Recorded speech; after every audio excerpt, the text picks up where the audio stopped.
Welcome to Parade Ice Garden and Section 5A Girls Hockey as your St. Louis Park Orioles play against the Holy Angels Stars tonight. I'm John Fromm along with John Basil. Both rosters are being introduced tonight. As you see, it's the first matchup of the Section 5A playoffs, the 9th-seeded Orioles against the 8th-seeded Stars, and Bay's a rematch of the first game of the season between these two teams. Yeah, it should be a very good game. You know, they played early on in the first game. It was a 3-2 Holy Angels win, and really an exciting game. And the Orioles hit a post late in the game that would have tied it up. I think it's really anybody's game tonight. I think it's going to come out. Goaltending is going to be a key part of it. I've watched, obviously, the Peyton Staffney, the Orioles goalie for the last couple years, and I know Caroline Reister very well, too, the goalie for Holy Angels. I had an opportunity to coach her in youth for a couple years. So goaltending will be key, and it's really going to come down to the top lines of these two teams and who executes. But I would say it's anybody's game, Frommer. Well, that's great, and with your background with Carolyn, I'm sure you met with the Oriole Brain Trust to point out any weaknesses she may or may not have had, and those Orioles will have a chance to snipe away and see what they can do. Well, you know, it should be one of these games where goaltending does make a difference. I think when you get into playoffs, but I'm excited tonight. I mean, you get a section game, and section game. This is what the girls strive for. They strive for playoffs, and they've got a legitimate chance of really pulling off a Section 5A victory here if they can put it together.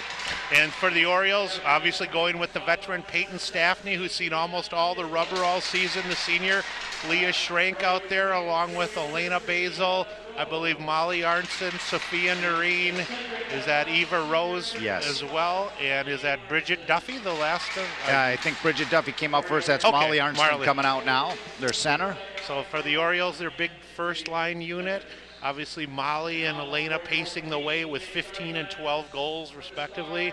And for the Stars, they're also first-line dominated. But here is Carolyn Reister, the captain. They run a split program in net, so you had a chance to coach her for 2 years, so special memories for you, yeah. Yeah, she's a very nice young lady, very smart, works very hard. And I think it's the reason why she's starting for Holy Angels in this section playoff game. She's a hard worker and a nice young gal. Good numbers on the season for her as well. She's joined on the blue line by Abby Welsh and Samantha Hunt, a sophomore and 8th grader, their top two defenders. And then their first unit includes Morgan Medved, Isabel Bianchi, and Mary Kay Eiden, who have collaborated for, I believe, 34 goals on the season. So stick with us here on 16. We're going to step away momentarily for the national anthem. But in case you're just joining in, this is Section 5A hockey, playoff hockey, 8 versus 9. Stick with us on 16 here.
Stirring rendition of our national anthem here at the Parade Ice Garden. You always get the beautiful live vocal tones of one of the staff here at the Garden, and yes. Well done. Better him than I say. Yes, and as I look at the crowd again, no surprise, a section game. Get a little larger crowd. They haven't even dropped the puck, and there's a good crowd for this girls game today. So it'll be an interesting match as the girls get going. I think it'll be important for The Orioles it would be nice if they could strike first. I think Holy Angel's going to come out and try to do the same thing. Absolutely. Well, we should mention on the year, as John mentioned, a 3-2 outcome was the result. The first game of the season for both teams. This is an 8 versus 9 matchup, as John pinpointed in 5A. Winner tonight on Wednesday the 5th gets to take on Blake on Friday night. But before we get there, Donnie Williams will gather his girls for one last discussion. I'm sure the practices the last couple days were maybe picked up the intensity a little bit, a little more focus, but should be really an excellent battle. For Holy Angels on this, they have come in the last 4 games. They're 2-1-1 as they get ready for the playoffs. They did have a 4-2 win over Minneapolis, and St. Louis Park and Holy Angels share a common victory opponent. The Orioles, of course, beat Minnehaha Academy, I believe, during the Waseca tournament, and that was one of the last Holy Angels wins. So all the comparisons aside, it should be an even battle. There you see the numbers for the senior staff, Nia Ned, who has done yeoman's work to have nearly a 90% save percentage with the quality of chances she's had. I know I've told you that. I've told Josh and Donnie how impressed I've been with her. Absolutely. So the puck has been dropped and a stick flies as Sophia Noreen's twig goes for a little ride early on here at the Garden, and the Stars will break it into the Orioles zone where Molly Arnson will carom that puck hard off the dasher board behind the net. Puck down right in front of Staffney on the side, and we're going to have an early whistle at the 16:39 mark. Not sure how Sophia's twig got taken out of her hands early on there, but she did. She's going to come over and have a discussion. Orioles going to change their blue line core right away as Noreen and Schrank are going to head to the bench early on here. Off the face-off win, St. Louis Park gains possession behind their own zone here. Eva Rose going to try to whack that puck up the near side, and Eva, wearing her number 3 jersey, able to carom that puck ahead to Elena Basil. Elena, she's got Eva on the backside here, but a nice poke check by Abby Welsh for the Stars as she's able to bash that puck out and get things started back for them. Hoffman at center ice for the Stars. They're going to change part of their forward unit, and here's Welsh and Hunt playing catch on their own defense. Nice forecheck by Anna Basil, almost caused a turnover, and the Orioles almost had a chance early on there, John. Yeah, it was kind of a cumbersome start to begin with, and now there's some flow going on, and you can see the end-to-end action happening right now. Absolutely. And this is Carlson, one of the blue liners for the Stars, battling on the far side here. I believe she's taking names and numbers with Morris Cunningham over there. Morris on the forecheck for Park. And again, it's whacked down low. Orioles probably going to just primarily, you got Vig and Noreen out there on one defensive core. They're probably going to rotate 4 through. Any up to Samantha Jermusic? She's in. She's in again? Yep, okay. She's in. She was started the game there on D. Yep. And then they pulled out and made a quick change. And so right now you got Natalie Vig and Sophia Noreen out there, and then Samantha will come out in the next shift. So it's nice to see her back and playing healthy. Yes, I think I've done 3 games this year, and I've only seen her play once. Here's Elena with some speed, 2-on-1. Got Rose on the weak side. She drops the wrist shot on it, and a nice job on the kick save that time by Carolyn as she's able to drop her pad down. Again, an Oriole break, little 1-on-3 action, and with some speed, here's Elena. She's going to circle the wagons behind the net. She's got some help out front. Little dipsy-do move, throws the wrister on, and whoa. Big save by her friend Caroline. Yeah, Elena created a lot of space for herself as she operated beautifully behind the net. She took some time. She didn't have a clear angle to throw anything to the net. She cut it to the middle, and really nicely done. And she really threw a beautiful shot to the far side that Carolyn had to put the glove on. I'm sure, they get out there and they both want to compete, but, Caroline and Elena are now playing against each other, spent a couple years in youth and playing with each other, so it's kind of fun to see them compete against one another. Right, and I'm sure Elena has an idea of how she might want to try to score on her, and likewise, I'm sure Caroline has a read for how she wants to defend it. So here's a break for the Stars, a little 3-on-2 opportunity. Here is Welsh, the sophomore defender. She's going to go wide and try to operate behind the Oriole net. Abby Welsh, sophomore defenseman. Oh, a little tic-tac-toe play. Puck shot out front. Nothing going that time for the Stars, and that was Annika Duria out there with Anna Barron, and Duria not able to get a stick down on it. Good play by Bridget Duffy when it came loose to kind of just make sure she put it into the goalie, our goalie there, so she could get a whistle. So that was good. A good defensive play by Bridget. Nicely done, and Molly Arnson off the draw, getting some help. Molly, Elena, and Eva Rose out there as the first unit for St. Louis Park. Leah Schrank and Noreen out there at this time on the blue line. Here is Sophia Noreen. She's momentarily stopped on the far side as Medved going to put a check on her. And this is Bianchi battling Arnson behind the net. Molly, little backhanded pass, going to go up the near wall here, and we'll see if Eva can break something out. She's momentarily stopped. A little possible takeaway there, and Elena trying to battle on that far side as well, where she's got a couple of Stars players with her. A lot of small area games being played at this point. Not a lot of long-term. Little icing, a little more finesse would have been nice, so we could have got a change. But right now, both teams are running 2 forward lines, both the Orioles and Holy Angels. So they're both going 1-2, 1-2. Yeah. Trying to get that, as we talked about, that all-important first goal in a section game. Well, and with a lot of stoppages too, be it frozen pucks or icings as well, makes it 10 times easier to just get through 2 with a 51-minute game. It's tough when you don't have any of the breaks. Off the face-off win this time for St. Louis Park. Samantha Jermusic going to try to push it up, but it's taken away momentarily and held in by the Stars. Nice pinch by one of the blue liners for Holy Angels. And here is Bianchi wearing the number 15 that's been so worn through Jefferson and Holy Angels folklore. Isabel Bianchi with 20 goals on the year. For number 15 for Holy Angels. She's joined out there by junior Morgan Medved, number 11. And they're talking right now at center ice. And on the left wing, Mary Kay Eden. You've got a 9th, 10th, and 11th grader on that line. So a lot of youth well served for that first unit. Yes. And I'm pretty sure, there's a whole Bianchi clan, but I'm pretty sure Isabel is Steve's daughter. Yeah. And I had an opportunity to play some pond hockey with Steve when we were much younger, right out of college. He was at Providence. Played at Providence, and it wasn't he. I think he was like an '81 Jefferson 81 resident, grad, yes, because his dad was my biology teacher that year at Park. Yeah, it was kind of a small that's why you went into broadcasting then. Yeah, I was. And unfortunately for the Orioles, that bounces off one of the. I think that might have hit one of the Oriole players and bounces behind Staffney at the 12:47 mark. We're going to have to go to the video replay on that. Yeah, that was just an unfortunate goal where they, from behind the red line, I think hit it off either off of Payton's pad or one of our defensemen's skate and went in. So a little bump for Poole gets them the early lead here. I believe that was Bianchi. I might be mistaken, but I think that was 15 with that goal unassisted for Holy Angels. So that'll get things started for them as they gain control and shoot it down. Just an early first period goal so far for Holy Angels. And here's Elena being checked on the far side here and taken away momentarily by 28 for them. That's Barron. Barron and the Stars sending 2 down low on the forecheck here to try to create a nice opportunity. Back to the point this time. Little wrister thrown on net where Staffney's going to hold that Welsh opportunity. Yes, indeed it was Isabel Bianchi. And Medved going to get the only assist. So Bianchi with her 21st of the year, Medved with her 8th assist of the year. And that really, unfortunately, just a bad break for the Orioles, but we'll see how. Plenty of time here. Barron off the face-off for them as Welsh is going to chip it in and try to carom that up to the far side here.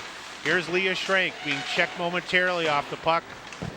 Elena. They got a penalty. Yep, I think someone. Yeah, Elena would have been gone up the boards, and they held on to her. So. I think number 8, the defenseman Samantha Hunt's going to get sent to the sin bin for 2 minutes.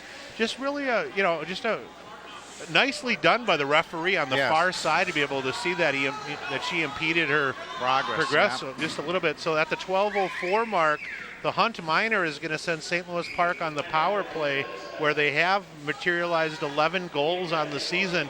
Holy Angels done a nice job of staying out of the box, but we'll see if St. Louis Park can capitalize here early on. Back to the point, as Elena worked it back to the point, and Sophia Noreen's shot hit off one of the forwards and caromed high off the netting here at the Garden. So we'll redo the face-off in the same spot, and it looks like we got up front, we got Lauren in front of the net with Molly and Elena working the sideboard, and Sophia Noreen and Anna up top. So for the kill as well for the Stars, you've got number 18 out there, Jessica Block, who's going to see a lot of ice. Nicely done on the stick redirect by Anna Basil. Almost rattles the net, and a little chip shot thrown on net by Molly. Backhanded tip by Elena as the Basil sisters combining to try to work their magic. Can't knock it home. Back to the point to Noreen. A little chip shot again thrown on net. good opportunity there as Molly worked it to Anna, and Anna worked that backhand to get an opportunity. Here's Arnson again, little wrister thrown on net. Nice pad save, momentarily turned aside for the Stars.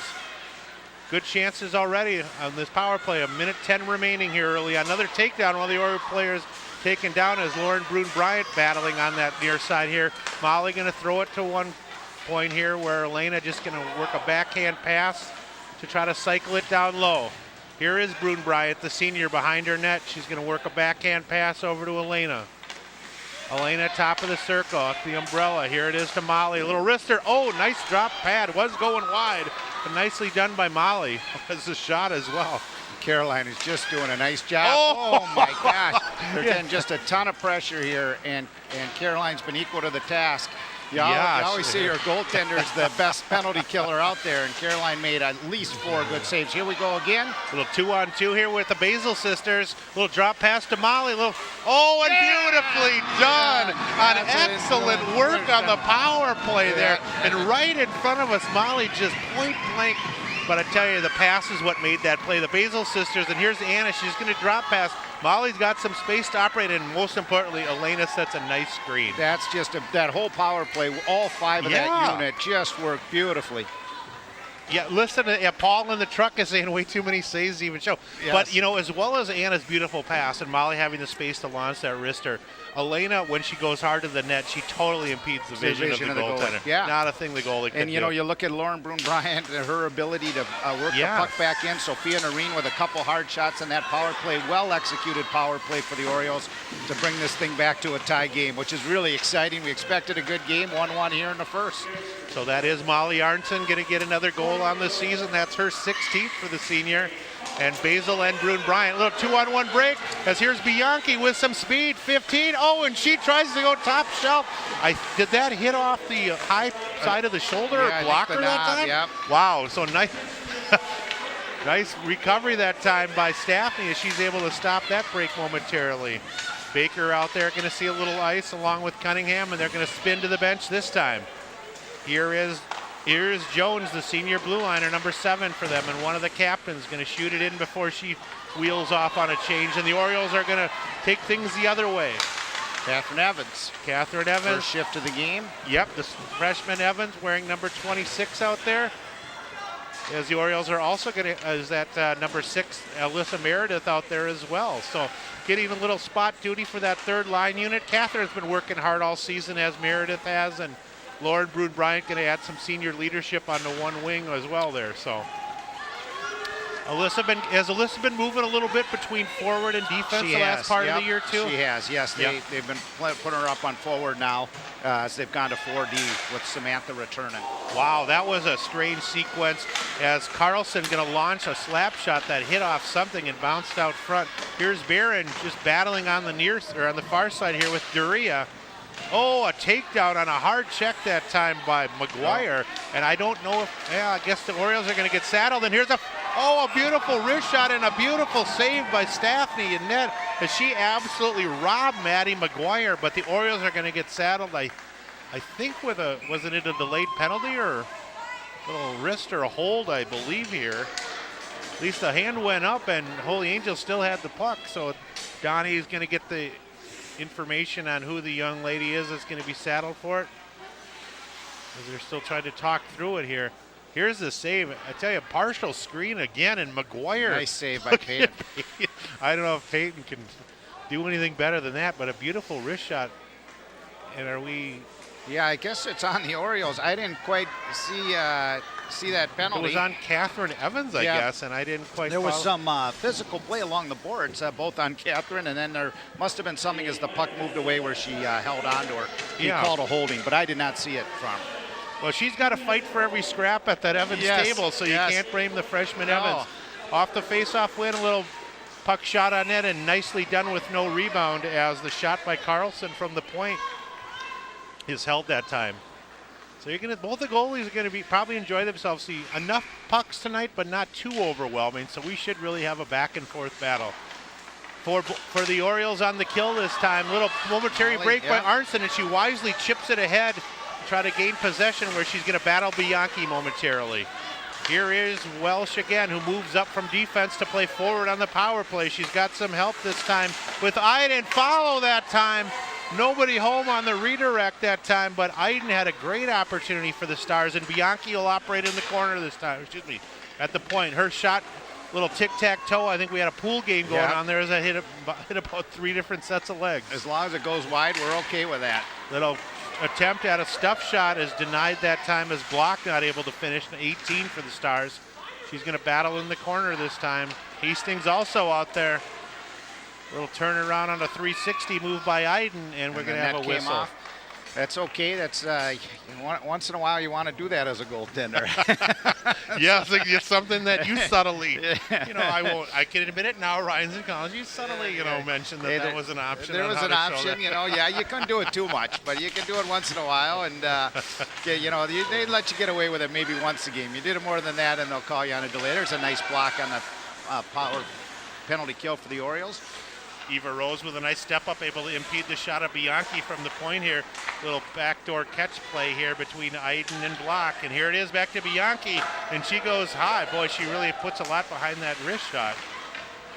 Yeah, she got that up high. Boy, did she ever. That hit that plexiglass high. So just 35 seconds remaining in the power play. Orioles still in the kill mode here, as you've got Eva Rose out there on one side. Here's Leah Schrank back from defense trying to steer the player to go wide, and indeed she does. Jermusic and Schrank back on the blue line here. Here's Bianchi operating on the near side, getting some help from Welsh. Back to the corner. Again, top circle, back up to Bianchi. Wrist shot thrown on net. Nice rebound, is pushed away beautifully by Samantha Jermusic, as there was an opportunity, Johnny, for the Stars to really follow that play nicely. So get an opportunity there. Yes, so, and we killed off the penalty. There's no minor official there to let her out. Yep, and so Evans going to rush to the bench here. Right. The Orioles got 5 skaters back here. And here is here is Maris Cunningham, 20. Just going to wisely chip it down as she wheels to the bench and gets a new fresh set of legs out there. Anna Basil behind the net. Ooh, a really tough takedown that time. And Anna not happy about that sequence. She does a little tic-tac-toe play with her right glove and lets the star player know she's not happy. Yeah, she got kind of twisted around and banged up a little bit, and call on that. And lucky we're calling the retaliation either. So I think you probably could have taken them both.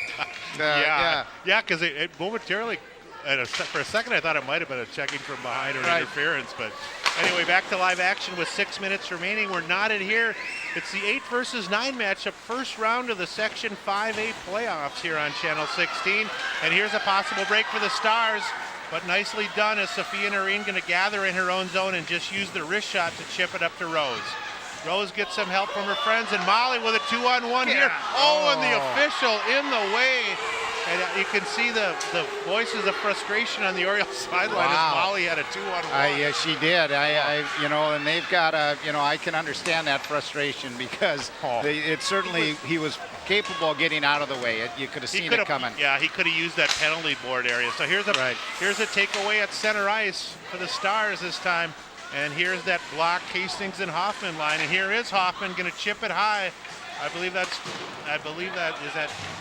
That's Noreen behind her net, just going to work it up to Molly, who chips it. Oh, beautiful soft touch pass to Brune Bryant. She's got a shot.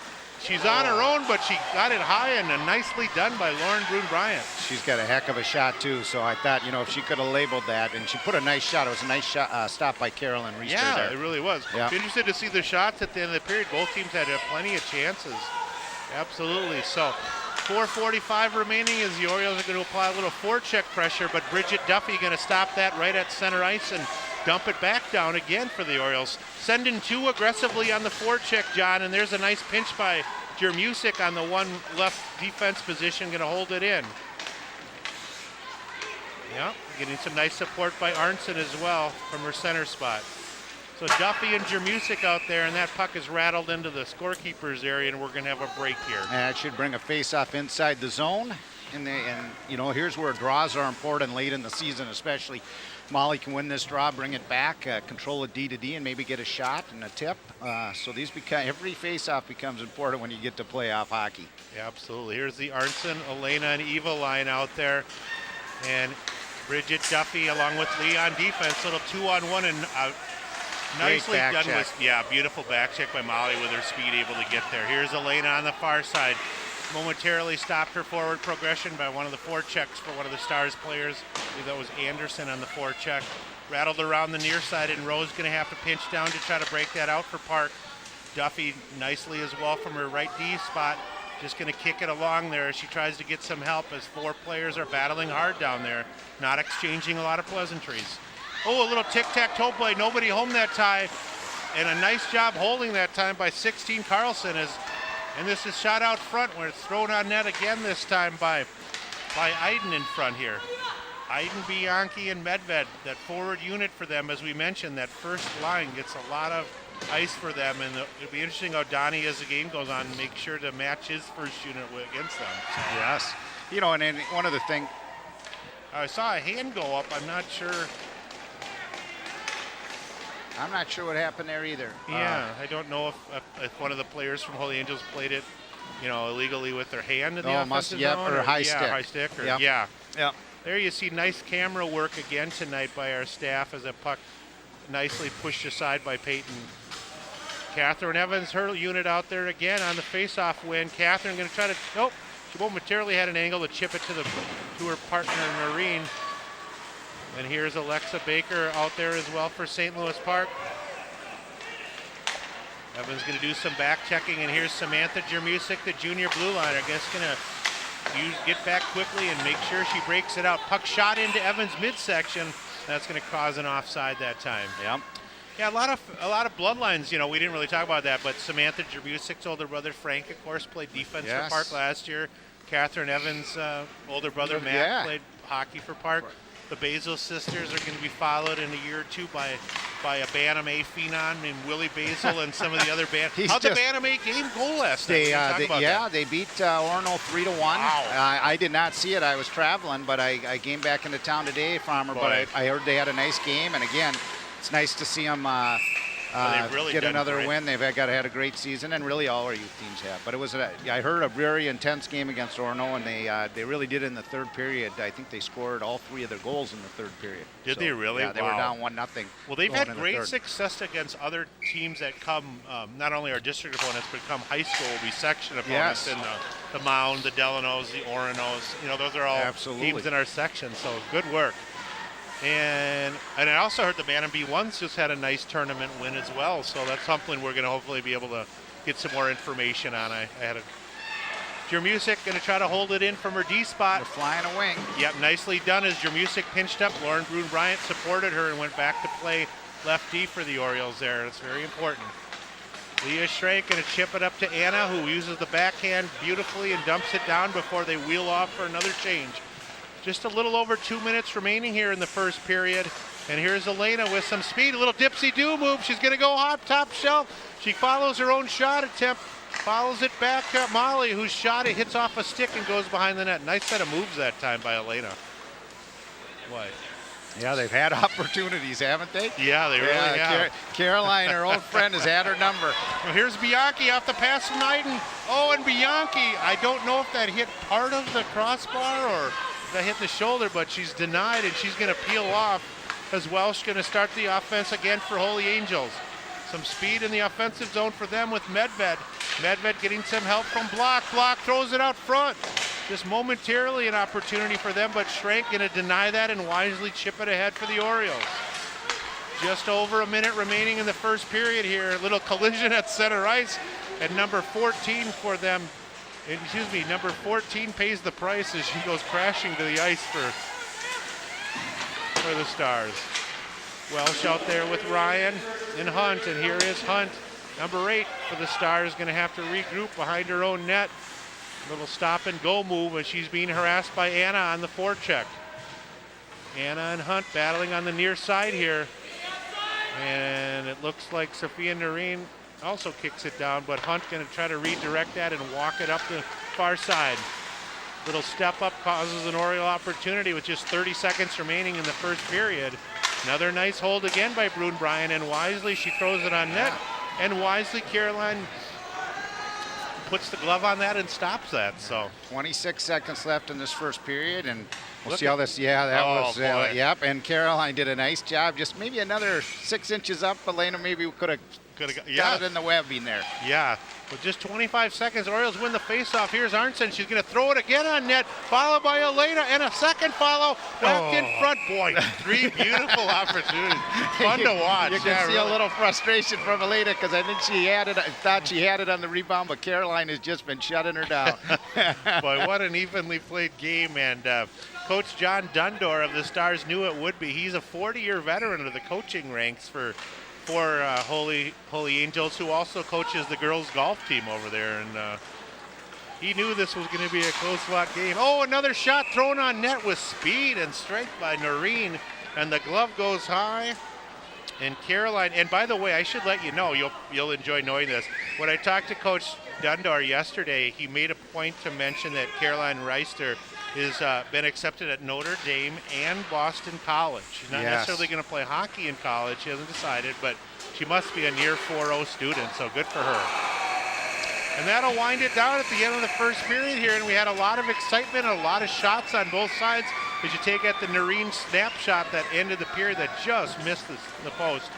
For the Stars, they started the scoring early on here at the 12:04 mark as Isabel Bianchi nodded her 21st of the year on an assist from Morgan Medved as well as Abby Welsh.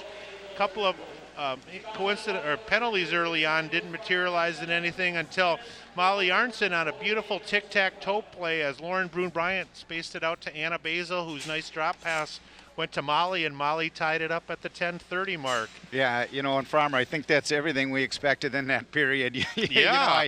You got two teams, and again, they're playing to play another day. Absolutely. And, you can feel the intensity out there. You can feel the excitement. And, coming into this, it was going to be a good game. And, boy, 1-1 after one, a lot of chances for both teams, and some just exciting hockey. Hockey. Absolutely, and Holy Angels like the Orioles in a little bit of a regrouping mode. When I talked to Dundor a little bit, he had reminded me that in 2008, you'll have to forgive me as I look through my notes here. In 2008, they had a player by the name of Lauren Smith, who was the Metro Hockey Player of the Year. Yeah. For the whole Metro, and then she went on a full ride to Mankato. They also had a girl that went to Harvard. But they've had a few down years as well. So he's trying to, get some numbers up. He's got kids coming from Bloomington as well as Prior Lake and Egan. So. And Richfield. Yeah, and Richfield in there, yeah. Stealing from the Spartans. Exactly. The Spartans, yeah. They're actually merged with Richfield. Oh, are they? They're for officially, youth? Oh, yes. I didn't even yes. know that. So okay. they are for if a Richfield does not have a girls' high school team. Does that mean next year will we play them in conference? We would play them in conference. Oh, well, that'll be a good. That'll be because good. I think I'm pretty sure. I'm not 100% sure on that, but I think that will occur because they've done a formal arrangement where any girl from Richfield who wants to try out for a high school team, since Richfield doesn't have a girls' high school, can try out at Holy Angels. So they're officially a co-op, but fly one flag, and that is the Holy Angels flag. I didn't even know that when we talked, so that'll be interesting to see whether their allegiance goes with Holy Angels or whether with conference they come. Right. It'd be nice. Be a nice competitive balance if we could have them over. And before we break away for the first, John, a lot of good things going on in the girls' youth program as well. I know you had some great comments about Holly Nichols' work and and the U10s and the U12Bs and a lot of numbers at the 8B level as well. The interview I did with Donnie last week, we're going to air at different times, but great opportunities this spring for the girls to get involved with, I believe March 1st is the date I heard where there's going to be a, get to know and hockey or a skating night where you can be introduced to hockey. So make sure, kids, if you're listening, or parents, if you're interested in finding out more about getting involved with hockey in St. Louis Park, or even just trying it if you play lacrosse or you play soccer, go to the correct website address is slphockey.org. slphockey.org. We just had the stats handed to us, Johnny. So why don't you take it away? Yeah, so it looks like the scoring chances for the Holy Angels had a total of 11 shots, and St. Louis Park had 10. So just as we suspected, very very even. And then you look at the face-off wins. It looks like Holy Angels won 10 and we won 13, and those will be key as the game goes on. So, and of course, the one penalty is one penalty for each team throughout the period. So, we talked about an even game coming in and an exciting game, and the stats are backing that up. That was about as even as a period as you could get, and the score reflects that at 1-1. Yeah, that's really nice. It was nice to have the stat package with the section game as well here too. So, and just stick with us on 16. We're going to step away momentarily. Again, this is Section 5A, first round hockey, St. Louis Park against Holy Angels. Stick with us on 16 here on February 5th. And there you go.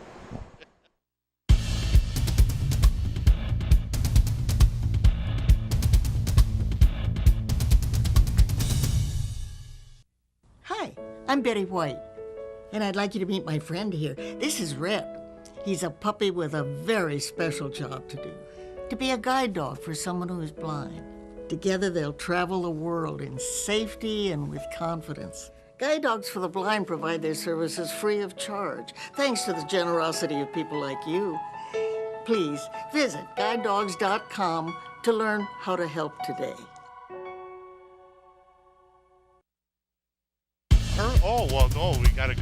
You got a good play. We're back at Parade Ice Garden here after the first period. Orioles and Stars knotted at 1. We've got a special guest joining us here as Steve Henry joins us, the head coach of the St. Louis Park Bantam A team, who I think has had a really successful year with really a lot of competitive games. Steve, thanks for joining us. Yeah, thanks for having me. Yeah, and I know last night John's son Willie plays on the Bantam A team, and Yep. I heard you had a really good third period and maybe whole game. You came back and won last night too, huh? Yeah, we had kind of a tough tournament this past weekend in Hutchinson, and kind of one of those times of the year where, kids are getting tired. They're at the rink a lot, and they're kind of getting burnt out, and so came back against Orono and just had one of our best games of the year, and pretty much dominated for about 3 periods. It was, it was a lot of fun. Well, that's great, and I know that the numbers have grown in the youth program the last few years, and you're somebody that certainly knows, coming from Hermantown, as you mentioned, what a great youth feeder program and success they've had. How long have you been coaching, and how did you get down to the city, Steve? Oh, geez, it's been quite a while. I started after my playing days in college. I'd played baseball and hockey for a little bit, and then started coaching right away.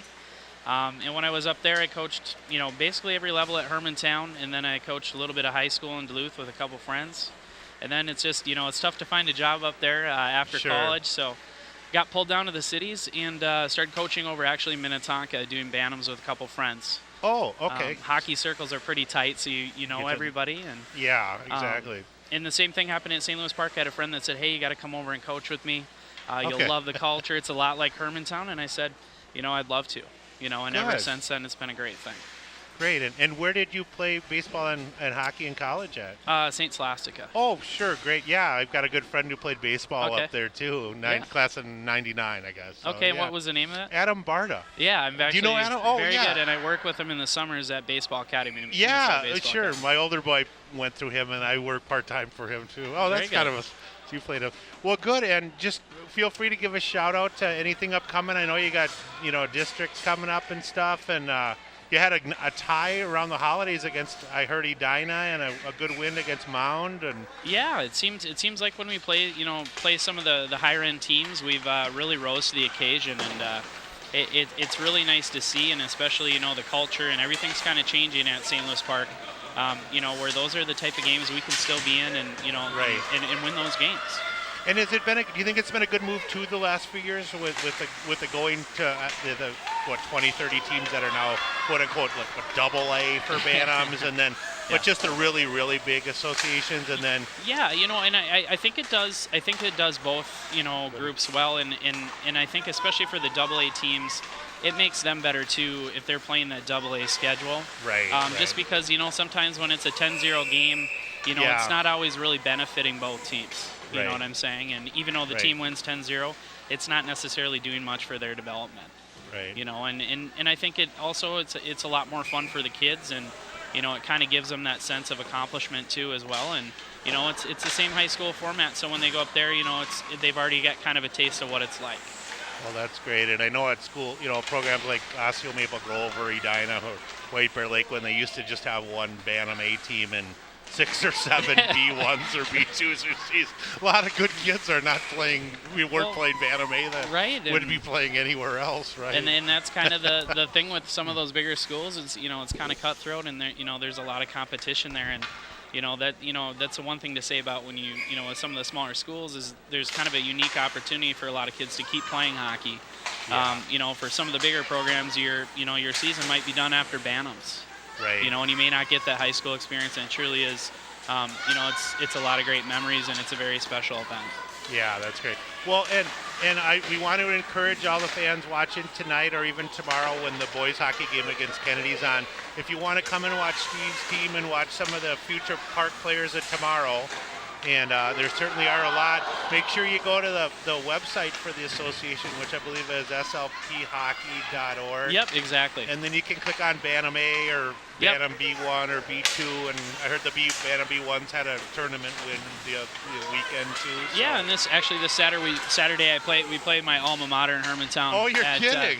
At St. Louis Park, so that should be a good game. And then we got one more game, and then we're into playoffs on the 15th. So 15th, and where are the districts for Bantam A this year? Osseo Maple Grove, so it's a nice complex to kind of catch a game at as well. Yeah, and that's another thing. All these games are free at the youth level, fans. If you're wondering, you want to see some of the younger kids, make your way out. It's probably some of the best. You can't really beat it. You can. It's a lot of energy in those games, and a lot. There's a lot of parents screaming and yelling. So it's pretty fun to watch. And again, that's Steve Henry. Steve, I want to thank you for joining us. We're going to go back to live action, but he's the Bantam A head coach who played at Hermantown, and you've had a lot of good success this year. What's kind of roughly your overall record with scrimmages? I think we're right around 17, 13, and 7. We got a lot of ties. So yeah, that's good. Well. Well, good. Well, really nice to meet you, and congratulations. Thank you. Hope we see your smiley face here for a lot more years around the rec center. I'm sure you will. Thank you for having me. Thanks for having us, and really appreciate it. You got it. Thanks, Steve. All right, we're back to live action here. We're 3 minutes into the second stanza with the Orioles and Stars game. Again, that was Steve Henry, the head coach of the Park Bantam A team, the highest level of hockey that St. Louis Park has, and what a great 17, 13, and 7 record they've had. And John's son Willie, one of the players, and real nice interview. Oh, shot out front. John's going to rejoin us here. John, your observations over the first few minutes as I was interviewing Steve. This game picked up right where it ended up with a lot of great chances for both teams and some good pressure by the Orioles right up front again. So this game continues to be a high-paced and high-intensity end-to-end battle. Well, yeah, absolutely. And I really thank you for getting Steve to stop over. He's really excited. We mentioned about how to utilize the SLP hockey website to find out the game times of all the different games, and the games are free. And he mentioned that this Saturday you're playing Hermantown, and that is where he grew up, so he's all excited about it. We're very fortunate to have Hank and his staff. They're all non-parent coaches, and they do a wonderful job with our Bantam program. Yeah, no, and what a nice program. Off the face-off win. Oh, a puck that was shot in by Carlson that was kind of flutterer. It kind of fluttered, almost like a bird that was kind of falling to the earth, but must have hit a high stick on the way through on, I think, Bridget Duffy. Just caught her stick up high, so they blew the whistle and a face-off in our zone. Here's Block off the face-off for Holy Angels. She's going up against Evans. Little Catherine Evans going to battle behind the net there. Here's your music as well, trying to battle against Jones. Here again is Block. She's being taken off momentarily by Evans. And the Orioles are going to take it and just crack it out to center ice, where they're going to hopefully regroup. A little impeding of one of the players as a little contact out front as Bridget Duffy ran into Block. Alyssa Meredith not able to get a stick on that pass, unfortunately. There's several players, including Evans, will battle on the wall here. And here's Bianchi, a little one-on-one action. Oh, a nice back check that time by Alexa Baker, just enough to get us a little impede the progress of Bianchi. Freeze that. Oh, no! That puck was just bang. And Donnie isn't happy, and we got our number. Yeah, we got a mismatch. They were able to change and get their number 1 line out against our number 3 when it came in, and they banged her home. And Bianchi had the angle, but Baker knocked her out. But the puck was just kind of laying on the side. it was kind of just laying on the side of the net there too, you know, Yeah. and maybe, I don't know if that was Bridget, but that's really some bad luck at the 12:29 mark, and it's going to put them at home. You know, both the goals that the Holy Angels have got so far have been, well, Yeah. not pretty goals, but they've, Right. but we've been able to respond in the past, and let's hope we can respond again here. Yeah, we're going to, I don't know officially if that was Bianchi on the goal. We'll get the official reading. But here's Molly Arnson in her line out there against the Bianchi line as well here. And here's a one-timer by Eva Rose, and Eva's shot almost made it through. She's got Elena out front and Molly on the side, but it's taken away by Bianchi. She's got another break here, 2-on-1, and another nice back check by Molly, as her and Sophia are going to team up to ride Bianchi off the puck that time. Oh, a little back check situation here. Nice play by Sophia Noreen to come take possession of that puck. Yes, absolutely. Johnny, did you hear officially who got credit for that I goal? did not. I was trying to listen, but I did not hear Yeah, it. tough. We'll have Polly show the replay. Here's Sophia Noreen just going to chip it out front, where Jones is going to try to regroup and start things, and we're going to have a whistle and a penalty here for, it looks like a trip going to be called at the 11:26 mark. And I believe that's on Elena. Yep. Yep, Elena Basil. We follow that. There you see, look at Eva Rose's shot. It just went a little bit wide on the last sequence there. So Orioles are going to be shorthanded again here at the 11:26 mark. 11:26 mark. And you've got Block out there on the faceoff for them, along with Jones is out there and Hastings. And here is Iden in the corner. Iden on a one-time effort. Nicely done as she puts it on net, but a nice job. Bianchi with a follow, and that hits off 2 or 3. Wow, 2 or 3 sets of sticks and legs, and Payton's just going to hang on to it and say, we need a break. Here you see the effort again by Bianchi, as it did hit off of, I believe that was Block, and redirect here. Here's Carlson, 16, not able to hold it in. And Bianchi will race around in her zone with speed, and Lauren Brune-Bryant nicely with a nice, oh boy, she didn't realize how effective her forecheck had been that time. Little 2-on-2 here as you've got Block, but it's going to be taken away by Brune-Bryant, and with 1:15 remaining in the power play, she's going to fire it to center ice. Yep, and Bianchi unfortunately did ice the puck. Look at all the coaches are. I wish I had a camera. Yeah. All 3 of them were standing. I was at the kind same of time wondering why that wasn't ice there. Yeah. So. Yeah, exactly. Fine. I think all 3 of them yelled so loud that they got his attention. I was going to go, boy, they're on the power play, and they throw it down there. They don't get called for an ice. That would have been a bad break for the Orioles, but they caught it just late. Yeah, you've got Donnie Williams over there with Jake Evers and Al Raba, and then, of course, probably in the stands is Josh Schwartz out, the goalie coach. So Arnson out there along with Eva Rose, Noreen, as well as Bridget Duffy for the Orioles. And here again, here again is Jessica Block with some speed. The forehand, right-hand shooter, going to throw it on net, and nicely done by Staffney. Paulie, when we get a chance, I don't know if you still have the replay of that goal. I know it was a few minutes ago, but nicely done on the camera work that time. Just 55 seconds remaining in the power play and 10:20 in the second period. An early second period star goal has put them up 2-1 here in this playoff game, St. Louis Park against Holy Angels. And hitting center ice and trying to chip it down low, but not able to do so as Noreen is able to stop it. Bianchi was stopped again in her effort to try to break it out. Bianchi along with Block in a circle of wagons this time, and here's Carlson, who's going to rip it in all the way around the back side of the net. And Duffy just going to try to chip it up again, but Block going to stop that. Back to the point this time to Anderson. Anderson's chip doesn't go anywhere, but Block going to play catch with a friend in the corner. Back to Block, top of the circle, wrist shot. Staffney got a stick and glove on it, follow. And it's in the back of the net, but I believe he blew the whistle. Oh, it's in her pad. It's in her pad. Oh, it is. Okay. Yeah. They had all the sticks up, and nicely done by Peyton. Peyton did, and we got to make sure she's getting those rebounds and covering them. She's doing a nice job. She wants to keep those rebounds under control, and actually in a game like this where we want that first line out there as much as possible, the more she can freeze it and slow it down, good thing for us. Barron off the faceoff, not able to win it for the Stars, and that's going to do the and the power play advantage. So both teams at full strength at 9:25 here. Rattled up the wall. Here's Urea holding it in, their third unit for Holy Angels. Carlson behind her own net, going to chip it up the wall here. Nobody home in her attempt to break it out. She's going to turn and fire again and try to rack it out, but Bruin Bryant going to stop.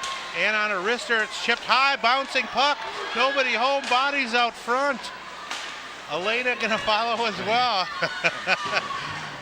And that was going to be chipped out. Nice hold. Oh, and unfortunately, breakaway opportunity this time by the Stars. Hold in and beautiful save as number 19. I believe that was number 19 for them. Right. Maddie McGuire with a breakaway, but Peyton got enough of the puck to cause it to redirect and go over the net. So, and unfortunately for the Orioles, Samantha Jamusik had unfortunately just tripped and fallen at center ice, but it didn't hurt anything. So no, you appreciate your goalie when that happens, and I wasn't sure if that was. Here we go, a little break. Here's Elena with a wrister. Oh, twisted wrister goes high off the blocker. I'm not sure if it was Natalie or Samantha who fell, but either way, Peyton, you love your goalie when they save you there. Oh, shot on net, follow, rebound opportunity. Orioles are going to bang at it. And a nice job by Arnson and Elena with help from Eva Rose. Molly's shot went on net, and it was a long rebound, and Elena went clean for it. There you see the follow on the play by McGuire here. Yeah, you're right, it was Natalie Vig. Yeah. And then that puck chips, but she was just out far enough that it kind of rolled right up her shoulder and over all the way back. So I can see that the game is. You can tell how intense the game is because these players are chirping at each other at the whistle. And everybody's going full speed at all times. There's nobody's kind of just. No. Yeah, exactly. No, it's a very good hockey game. That's ice if it makes it, which it does. Go well. Yeah, and and both these teams know that they can win this game, and just judging. Here's a follow on that goal again, if we can see that. Now that's Bianchi right there. She's going to pass it down. I'm not sure. And it goes back to Bianchi. Thrown to the side of the net, bounces off. Just looks like it. I think that might have been Medved who knocked it in off the Bianchi shot. Unfortunately, it looked like it hit the side of the metal there. Oh, a diving effort that time. I'll tell you, both the goalies getting a little work out. The stats, as you mentioned, Johnny, were pretty much even in the first period. Yes. And my money's on the orange and black attack. Going to put one in here to knot it up. I hope you're right, Farmer. Schrank at one blue line spot along with Noreen off the face-off. Orioles momentarily gain possession, but then it is taken away by the Stars as Welsh able to break it in. Little 3-on-1, a little chip pass goes wide from number 11, Medved. She had an opportunity there to get it to Bianchi, but she wasn't able to finish that. We were lucky there, Farmer, on a 3-on-1. So dodged a bullet. All right, here's Lauren Bruin-Bryan out there going to get it to Anna. Anna does not have numbers. She's going to stop wisely at just inside the blue line. Going to be held in and chipped down again by Noreen, and another icing going to be whistled on the Stars. I think Anna needs her skate sharpened. She's fallen a couple times, and I'm normally the one that does that. Oh, you're in charge of that at the house. So I'm sure I'll hear about that. But she's obviously her responsibility to bring them home. With you having 3 sets of skates to sharpen, that's been a good investment you made years ago, hasn't it? Sure. How many years ago did you make that purchase? I probably bought that 6 years ago, and it's more than paid for itself. I was going to say. At nearly $5 a sharpening. When you have as many hockey players, it pays off. And, and you can help other people out when they need a quick sharpening tool. Yeah, and they can get it. You only charge them, $3 or $4 a set. So good for you. Right. It's all complimentary. They just have to put up with me talking when I'm sharpening. I remember when the Hillses brought the skate sharpener a couple years ago into the varsity locker room, and what a nice loaner that was. Yeah, it's a. Say, we should mention, too, I don't know if we want, well, let's do it now. I wanted to give a special shout-out because I know you were really involved with a recent announcement that the association, along with the city council, made that the Hockey Association, with how things have gone beautifully over the years with the pull tab proceeds, etc., has decided to partner in with the city on a $200,000 program to try to get a third outdoor sheet built at the rec center. And if indeed that is going to happen, there's going to be money long-term available that the association is going to fund that, and then you're going to get a new PA system at the rec center too. Yeah, and the PA system will come obviously. What, right? But yes, yeah. The third sheet is just under what the council's did is say, hey, you know what, we'll explore that. We'll at least study the issue, and see does it make some sense. And it's too early to tell yet, but I think that it's hard to get ice at the rec center for everything that we need from not only hockey but just open skating, figure skating. Right. It's very tough, and a lot of communities have gone to the third outdoor sheet that's kind of maintained or even have a roof on it, but it's kind of open air. Well, and it also and it's kind of cool. And you look at the Champlain Ice Forum situation. I've been up there dozens of times where they resurface that outdoor sheet, right. Johnny. So hopefully that'll go, and we encourage. I know that you were involved in that, and I hope that'll fly because I can certainly see that utilized a lot, and especially long term. A little turnaround effort by Rose not on net, so we'll keep you posted as the future goes with that on 16 and through the Parks update here. Yeah, and I'll tell you that the Hockey Association and the rec center and the city folks have always had a great relationship. It's been always one of these cooperative things, and when you get a cooperative arrangement, it's good, Right, exactly. Well, I can just see that. You and I have talked about how a lot of times at the younger levels, a lot of kids just want to try to start playing hockey, or maybe that outdoor rink could be utilized as more of a rec league for the mites or something. Absolutely. Just try to get more kids just a chance at a minimal cost to just give it a try. Exactly. Yep. Like when you and I had that opportunity. Absolutely. So off of 4:48 remaining, and a redirect on a shot out front, and that'll make it 3-1 as number 8 for them. Number 9, Mary Kay Eden, going to fire that on net, and I believe that was Medved 11 who might have redirected out front. Let's take a look again. A beautiful tip. Beautiful tip. Yeah, she circles out front here, Mary Kay. Going to fire the wrist shot, partial screen, but maybe Payton's not going to do anything about that. That tipped was it up Bianchi. and tipped it to the upper, really not quite the upper corner, but pretty close. So that's a really nice goal by Holy Angels. The first couple were kind of what you'll call those. They used to call garbage goals, but they count, right? Right. But that was a beautiful goal by Holy Angels. They brought it high, did a nice tip, and take the 3-1 lead here. So the Orioles definitely need that next goal at this point. Yep, that was Medved who's going to get the redirect off the Iden shot. Oh, Bianchi taken down, no call there on the trip that time, luckily that time. But the Stars are really circling, a little 3-on-1 break. Oh, Bianchi's shot hit nicely off one part of Staffney and went outside. You can see that first unit really buzzing. They're smelling some blood if they can get it up to a 3-goal margin here. And here's Lauren Brune-Bryant just going to try to chip it out as the Orioles need to get some pressure. And here's Anna throwing it on net, and her high wrists are just going to be held. So I believe that was the second goal of the game for Medved.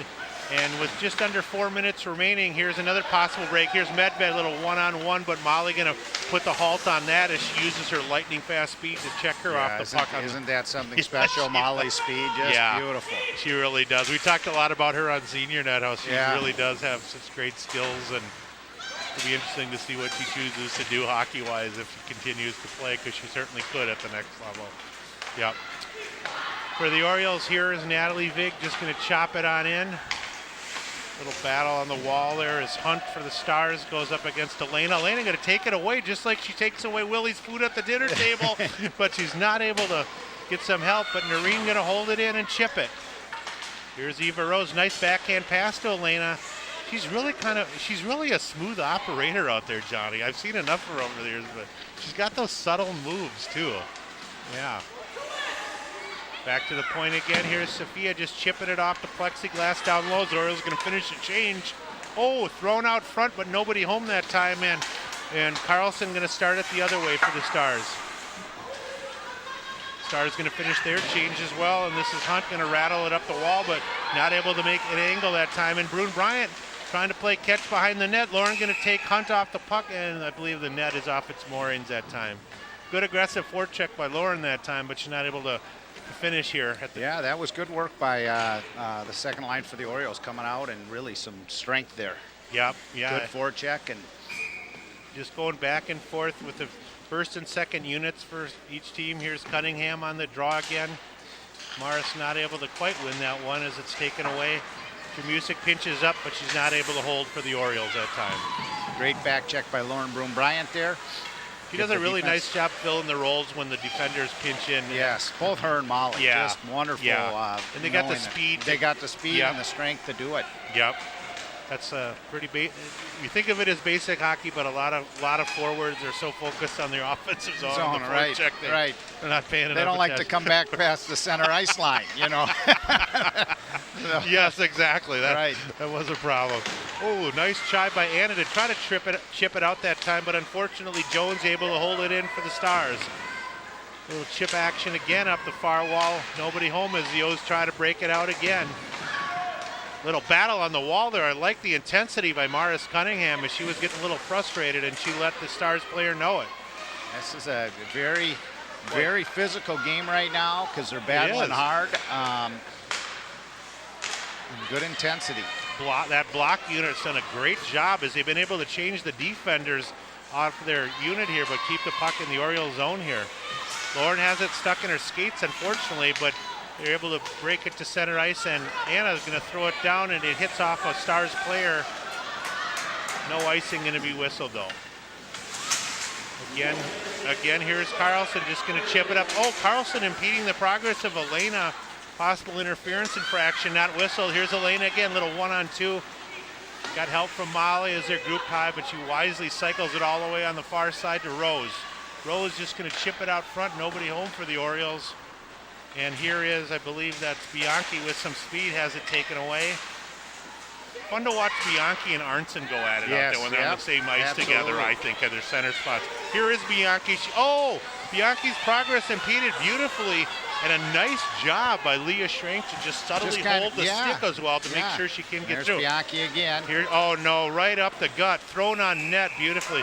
Boy, the seas just opened up. It was a parting of the Red Seas there. Right, it was, and I was able to walk right in and take a very good shot.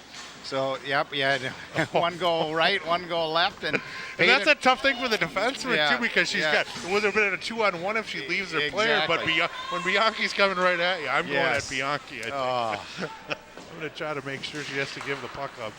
Ooh, just chipped wide off the face-off win this time. McGuire out there along with Anna Johnson, I believe that is, along with number 2, who I have not seen. Oh, Hoffman again, I'm sorry.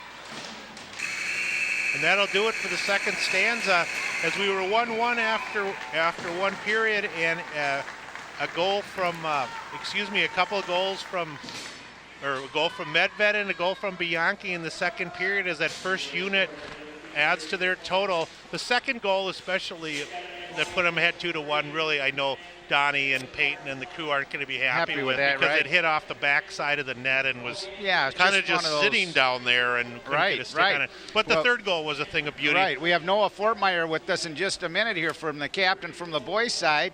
I think he got here by process of elimination from her. The boys. Why don't I take the headset off and do you want to No. You go ahead and interview. Yeah, but what I'm going to wait for to see if they run up the statistics very quickly here, and maybe we missed them already. But Noah, again, one of the most handsome captains you'll ever find in the North Suburban Conference. I'm going to tell great soccer player as well. Yes, I'm going to tell one story, and then I'm going to give the headset here to Noah. Noah grew up about 3 blocks from me, and there's a park that it's called Center Park behind Fire Station number 1. Yep. And we spent a lot of time when the kids, Anna, Elena, him, Nick, and the whole families, we were all down there skating, and it was one of those rinks where we kind of named it the Frozen Lot, kind of after the Sandlot movie, but we just played a lot of hockey down there and had a ton of fun as families. So with that, Noah, I'm going to turn it over to Frommer, talk a little bit about the boys' high school team. All right, and we're joined here by one of the great multi-sport athletes to walk those halls at 6425 West 33rd. How you doing, Noah? Good to see you, Captain. Oh, I'm doing well. Nice to see you. Yeah, you too. It's always enjoy talking to your mom and dad, and I saw your mom on Sunday over at the pancake breakfast holding court with the moms. Oh yeah. I was out of town fishing with the green bushes. Oh, you were? Okay, yeah. Where did you guys go up to Lake Mille Lacs, or where did we go? We were actually on Red Lake, which is a couple hours north of Grand Rapids. So. Yeah, I know. Your dad growing up in Grand Rapids area where my uncle lived for a long time. He's quite an outdoorsman. You guys get out of town a lot too. That's good. Yeah, it's a good time. And we should mention Noah's a senior captain, blue liner, 3rd-year varsity player. played a lot of Bantam and also a great soccer player. You had a real good soccer year this year too, didn't you? Yeah, we did. It was pretty good throughout. We kind of just the year before we played well, and it was we didn't lose too many guys. We had, I think, 13 seniors or something graduate like that. So it was another good one. Yep. And you're a senior now. It's kind of fun. Your brother, of course, played hockey and sports at Park too. Yeah, he did. And is up at North Dakota, right? Yeah, and I think he's playing a little intramural league too with the guys, some hockey. So is he liking it there? You still thinking about what you're going to do for next year? It is only early February, so plenty of time. 7 months still to figure out what you want to do. That's what I always said. Yeah, I haven't quite figured it out yet. Applied to a few schools, but we'll see where it goes from here, I guess. You know what's funny? I'm sure you've had that question a lot. I remember my one of my good friends. He didn't decide until August 25th where he was going to college, like 5 days before the year started. He had a hard time picking up what he wanted to do. I think that's where a lot of guys are right now. So it's hard too with the cost of college too, because sometimes you want to save some money. How did you do fishing though? Back to your fishing story. Did you get the bigger ones that Kurt did? Did you guys get some walleyes and northerns, or what were you looking for? We caught a few walleye. Wasn't too fast and furious, but I'm guessing there were. You were able to stay warm in the warming house. It was a nice warming house up there? Yeah. We had not warming house, fish house, I'm sorry. Yeah, we had a little six-man fish house, so we slept 6 guys in there for 2.5 days. Oh, wow. So, well, that's cool. You got to get out of town for a little break. And, well, you got a game tomorrow night we're going to cover on Park 16. And then next Thursday, I'm sure that'll be a really fun night for you and your folks being senior night and stuff. How old were you when you started playing hockey in the park? I think the first time I put on the skates, I was probably around 5 or so, and then I got into actual organized hockey probably the next year, so probably around 6. So are you 18 now? I am, yep. Okay, wow. He's 18, folks. Any girlfriends or anything to speak of? Or? All right, what about on the team? Are you? How are things in the locker room? Pretty good. You having a fun? Is it a fun group this year with, you got Terry Keesley, of course, who took over as a coach. I'm sure it's been different than having Sean as a coach, but still fun in the locker room and a lot of jokes being played. Yeah, it's been a fun year. It's definitely been different. We got a lot of new guys, a lot of young guys coming up, but I think we're kind of taking a step in the right direction this year, and all the guys are getting along, so that's good to see. That's good. Well, and you guys have a lot of senior leadership on the blue line with you, and Charlie Hills has really done a nice job as well, and Kurt up there, obviously a big leader, and Jake and TJ keeping him in line as one of the winger. It'll be fun. We're going to go on early next week. I just wanted to let everybody know we're visiting with Noah Fortmeyer, one of the senior captain defensemen for the Oriole hockey team, and Mary and Brian's son, the youngest. Well, good. Well, if you had to pinpoint, I'm going to put you on the spot, because obviously on the 13th, we're not going to be interviewing you. We'll just have other. If you had to pick, we know when you were second-year Bantam, you guys went to the state, and I'm sure that's probably, that season was a real special time. Yeah. What are some funny, can you list off a couple of really funny hockey stories related to your years that you'll always remember, or anything that, if anybody said, oh, you're from St. Louis Park, what was that like growing up, or do you have any funny stories from guys you played with, or what are your most special memories? I don't know that I can think of any funny stories at the moment. I'm working on it, but I'll let you know if something comes to me, but for sure, definitely that year right before we went into high school. Yeah, that was a great year. Yeah, you had and several of the guys you're still playing with at Park, but amazing. A couple of those kids, the big defensemen playing on the national team, and other guys. Nathan Hanks is one of our good friends, so I know he's playing junior gold A, and still fun to see some of those guys. Zach Hale at the Benilde games, I'm sure. And actually, now that I think of it, I went to Jack Glover and Ryan Collins. They're playing for the U.S. team. I went to one of their games against the University of North Dakota, in North Dakota, actually. Oh, really? And this was like last year or this year? This was this fall, I think. It was around October. Oh, that must have been cool to see guys you played Bantams with. And I didn't tell them I was going to the game. Okay. So one of my buddies, Ryan Collins, he actually ended up in the penalty box, which I was sitting right next to. Oh, seriously? And I pounded on the glass, and he turned over and looked at me, and he just had this. He was just stunned to see somebody he knew so well from his youth. Yeah. Yeah, he said his family was asking him why he looked over and smiled in the penalty box. So. He was probably reflecting on why he was mad at his penalty. Yeah. And you made him laugh, so that's good. Yeah. Well, good. Good student too. You got a lot of good students in the hockey team, don't you? I know that Charlie Hills is somebody that can bring up the grade point average in the ACT score. Yeah, definitely a smart kid. I think he's going to North Dakota next year to become a pilot. I believe. That's what he was telling me. Yeah. And is that maybe a possibility for you going to follow your brother up there, or do you want to create your own vision of the world and go to somewhere else, or even maybe not start college right away? Yeah, we'll see. I don't know. Definitely looking at North Dakota. I've been up there and checked it out, and it's a nice place. I still got some. You got a lot of time. Still got some thinking to do. So we'll figure it out here. Well, and if in case you're just listening, we're with Noah Fortmeyer, one of the captain, the blue liner, the master of the snapshot and pinching in from his right D position there. And tomorrow night, the Orioles are going to play Kennedy. That should be a good game. I saw Kennedy beat Jefferson last week, and they've made some improvements. So hopefully you guys can have a good battle. Yeah, your Totino game last week, I know the Cooper game didn't go the way you wanted it, but the Totino game, you guys really fought hard to come back. And, boy, I saw they beat Benilde last night. Yeah. So you never know what could happen in hockey. Yeah, it was that game that kind of came out and kind of stepped on us right away, but once we got our feet under us, it was a pretty good game. Mm-hmm. Well, good. Well, and make sure you come next Thursday, everybody. February 13th. I'm sure Noah's going to be tweeting, texting. You're a big tweeter, aren't you? I can't say that I am. Are you more of a Facebook guy? Or no, none of the social media for the Fortmeyer man? Not a ton, but. Okay.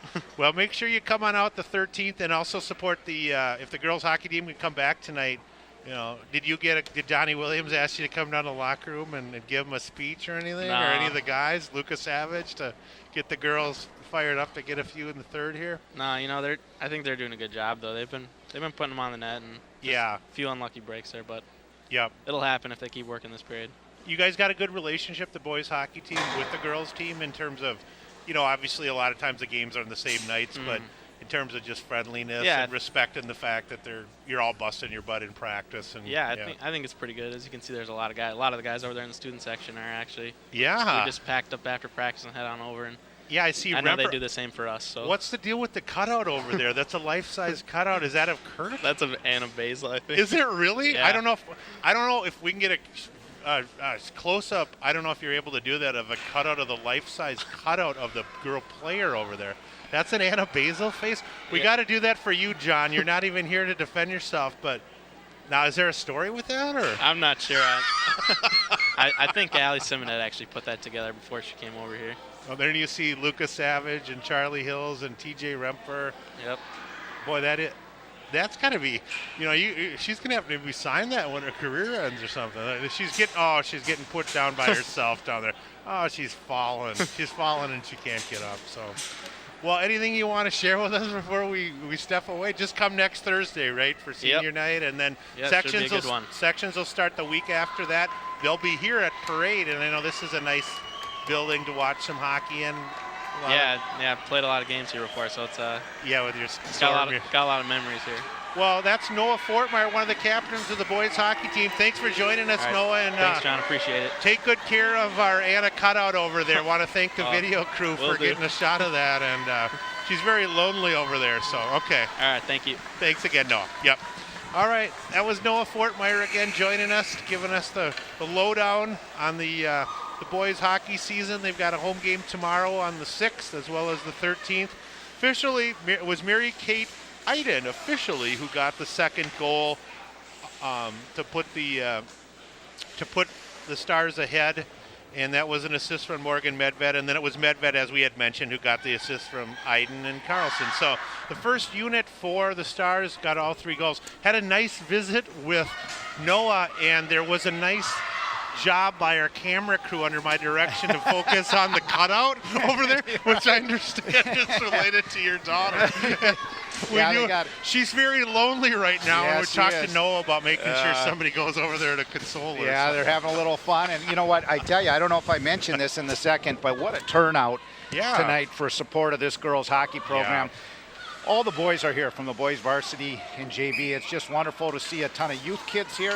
Yes. It's just wonderful to see the hockey community come over to parade to support the girls high school here. Yeah, so it really. Great. Well, that's one thing too. Here's a pass up to Bianchi. She's going to try to split the D, going to the backhand. Leah Schrank going to harass her just enough, but unfortunately, Leah going to get saddled with a hooking penalty here at the 16:43 mark of the third. Yeah, that's too bad, but you understand why Leah took that penalty. Yeah, she couldn't let her go unmolested. Yeah, Bianchi is pretty crafty, and so. But you were right, John. Great turnout tonight. Also, really wonderful too that we talk about this a lot. Boys and girls hockey, boys and girls basketball is winter sports. All the games are almost always on the same night, so the kids can't go see each other. Which, you hopefully in the future is a nice job on the save. Hopefully they'll something that can be adjusted a little bit somehow. I don't know if Mondays and Wednesdays can ever be used, but I know. And this being a Wednesday night section game, exactly gives a huge opportunity for the student body to come out and give support, which they have. And it says something about St. Louis Park's size and what a great community, because a lot of these guys could be sitting home watching TV tonight. It's a cold night, but they've come out to support girls varsity hockey, which is nice to see. Yeah, that really is. So back to live action, just a minute 20 remaining in the power play for the Stars. Is really kind of a must-kill, I think, for the Orioles here. Down 3-1 early in the third here. And for the Stars, that first unit with Jessica Block also included. And this is Block who throws it on net. And a nice job by Staffney showing her athleticism. She had to dive and fully extend herself to cover that up because she had Bianchi closing on the far side here. Yep. And Bianchi was ready to split, and she did split both the D to crash that net hard. So what do you think the message was, for Donnie and the crew after the second? The first two goals you could kind of say, but the third one was nice, and, there's still plenty of reason to be hopeful. Oh, absolutely. That next goal is huge. There's no question about it. I think the message was keep the intensity up, girls. Do not stop working. They've had a couple lucky breaks on a couple of their goals. Keep your head up, keep working, and good things will happen. Well, and here's some example of the forward unit between Cunningham and Bryant really doing a nice job on the forecheck here. Puck hits off an Oriole stick and goes all the way down and is going to be, unfortunately for the Stars, icing on the power play with 34 seconds. And we'll take that call. It looked like Samantha maybe could have played it. Yeah. But that's... I thought that, I was really surprised that was an icing. Yeah, but that's a call that we'll take because they're on the power play right now. About 34 seconds left in the power play. Jermusic and Vig out there with Brune Bryant along with... The Orioles get a break. They get a break. Shot from Jermusic from the point. Skippity, scop, and it goes right up the clock tower and all the way down behind her. And to get a short-handed goal with 28 seconds left. Now we got to be very careful with what lineup they're going to bring out their top line to rebound. So we'll see what Coach Donnie, if he adjusts to that, because here comes their top line to Bianchi and the crew. And I believe that's Samantha Jermusic's first varsity goal. Goes right back to the point. She just quick snapshots it. I am not sure if it maybe hit a stick, and then look at that. And fair play is maybe fair play. That's a goal that they're not thrilled about. Obviously, Peyton's fired up. She's about 30 feet out of the net now. So. Yes, no, That was Jermusic from Cunningham, short-handed off the Cunningham. And again, that shows you fans how important that the face-off draws can be. Right. In a short-handed scenario, you never even look at that as an offensive opportunity, but indeed it was. And I'm not sure what what happened was Sophia went to clear it and took a slap shot and went into the bench, and a player that didn't quite see it coming caught it right in the helmet. Oh. So that's the delay over there, but it brings the face-off back into our zone. Arnson off the face-off draw win. Just 20 seconds remaining. Beautiful shot and a follow save by Staffney, as that was an excellent opportunity by number 12, Abby Welsh, who she's a sophomore, Johnny, but they move her up into that off-wing position on the power play there, and she just snapped off a great. And here's it again. It goes to her. Here's Noreen. Oh, she tripped up momentarily by Welsh. Gonna rattle behind the Oriole cage. And the Orioles are going to try to break it out, but unfortunately that's Carlson steps up. Noreen with just a couple seconds remaining, and this is going to do it for the power play here. Orioles are back to full strength at 14:40 of the third period as Schrank races to the box. And out there, Eva Rose is going to take her spot. Both teams, again, as we mentioned, full strength, 5-on-5 here. Unable to hold at the blue line, but a great effort by Basil. Delayed offside, not going to be whistled as the puck is broken out successfully. Duffy going to try to chip that ahead. Nice job on the back check by Noreen, getting a stick on that as she impedes the progress of Iden on that sequence. Here's Molly Arnson with some speed, a little cross rink pass diagonally over to Elena. Catches it off the near wall, works it all the way down. Nice takeaway momentarily on the back check. Little 2-on-2 snare. If you just joined us, this is Section 5A first round hockey. Number 8, Holy Angels, and number 9, St. Louis Park. These teams played first game of the year, and it was a 3-2 affair. And just like that game where the shots were even and the attempts were even, this is a great one to see, Johnny, and we'll see. You got to make sure you buckle up for the final 13 minutes. Yeah, this is really becoming a battle, and we thought maybe Holy Angels would run away a little bit when they got a little momentum. Right. But there's a payback too from earlier. Yeah, Bianchi had that hit the official as she tried for a breakaway. And that happened, I think, to Molly earlier in the game. So, right now we're at a 1-goal game with 13 minutes left. This is going to be a hockey game here. That's Bianchi, who ran a 360 all the way around the rink, but she passed it out to the point. Unfortunately for the Stars, nobody home there, as number 5 Johnson not able to hold it in for them. Orioles are going to change all four of their 5 out here on the. That'll bring in ice, which will be good for us in the offensive zone faceoff. See if we can't win another draw. And it's been interesting because as of this point, of the 5 goals scored, really 2 of them have been beautiful goals. The other 3 have been kind of just awkward. Just kind of, just awkward just kind goals. of muddling goals. And right, exactly. Nothing you can. So 12:48 remaining. Stars going to get the puck off that faceoff when his block works it behind her own net. But Elena going to step up on the forecheck and take that away nicely. Noreen again steps up from her D spot to hold that in momentarily. We should mention too, Johnny, I was going to mention this when we get another break, but let's talk briefly about the boys Nordic ski team success on Monday. I'd like to do that when we get another draw. That is wonderful news. We'll go over that at the next whistle here. So Rose, Basil, and Arnson, the forward unit out there, matched up nicely against, matched up against Hoffman, Block, and Hastings on their forward unit. Here is Block getting some backside support, and Hoffman able to try to put a glove on that, but it goes into the We should mention for the Stars, Aaron Olson, who won a national championship at UMD, one of their assistant coaches, and Alyssa Isaacson and Jeff Sagal are also assistants. But to get to my point, the boys Nordic ski team at St. Louis Park, if perhaps people haven't heard, on Monday became the first team to qualify for the state Nordic ski meet, of which there's only 8 teams in the state that go. They won their section meet over Edina, Armstrong, Southwest, and I believe Cooper the other day. They're led by, I believe it's Sean Cork, who's one of the best in the state in cross-country skiing. So congratulations to the Nordic ski team at Park. First team of the year to get to the state tournament. Congratulations. Yeah, that's just awesome from her.